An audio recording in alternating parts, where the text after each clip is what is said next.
I guess going to Colorado was one of the hardest things I physically did in my life. I thought I was in pretty good shape until we started heading up the mountain with our backpacks, which became our enemies like immediately. But I think God was teaching me a lot of lessons on this whole trip. Number one, the first 3 nights, I don't think I slept at all. I was just awake and thinking on how I wanted to get home as quick as possible. Usually when I go on vacation, I take my camera, and that's my favorite thing to do is take pictures. I couldn't even take pictures the first 3 days. So I got up in the morning and I was not tired. So physically, I know God was obviously doing something supernatural, getting me through the day.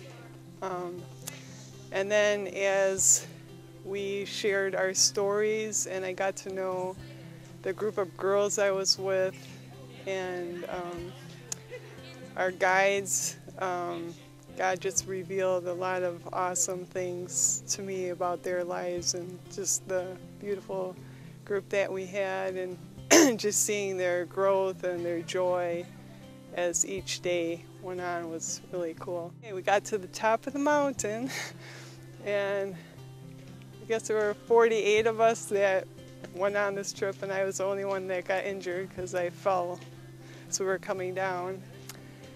And as I fell on my cheek and beat up my leg and stuff, and I thought this is it. And I was laying there and all the girls came around me like, "You okay? Can you get up?" And I got up. It was just like I kept going. And I think God was showing me at that time that how hard it is sometimes to get on the mountaintop, but we do have to come down. And I knew when I was going to come home that life will go back to normal and we weren't always going to be on that high. But just the girls surrounding me was a picture of how we need to surround ourselves with other Christians who will lift us up and encourage us, and that we will get up and keep going. We'll fail, but we'll keep getting up. So we've had a lot of neat experiences, but then one of the neatest things was before we went on our trip, my daughter Mia had problems with her knee. She couldn't play sports anymore, and we were supposed to take her to have an MRI done the couple days after we got back because she needed surgery. And I prayed before we left that God would help her knee not to whack out of place, and she was fine. She was in a lot of pain, but then I was like, well, I know God can heal. Why don't we pray that she wouldn't even need the surgery? So I asked our guides if we could pray, because we did pray a lot the whole time we were up on the mountain.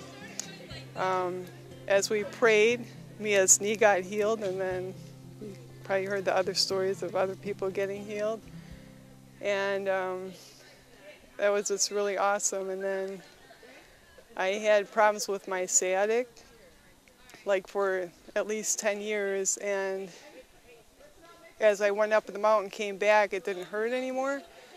So I didn't know if God healed me as I was hiking up and coming down, or if it was a temporary thing or whatever. But I asked if our group could pray over me as well, and I haven't had any problems since. It was kind of funny because on the way to Colorado, a couple other leaders took a tennis ball and they said, put it on your leg, it relieves the pressure. So I did that to help it out a little bit. So as we were going to go back, I saw the tennis ball in the driver's seat, and I was like going to grab it and fell out of the van. I was like, oh, I'll pick it up later. And I went to look for it after we had prayed, and God healed me.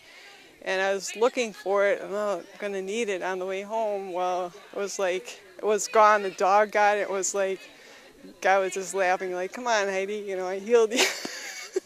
And so I was okay the whole way home, and, God's just showing a lot of neat things to all of us, I guess. That's it.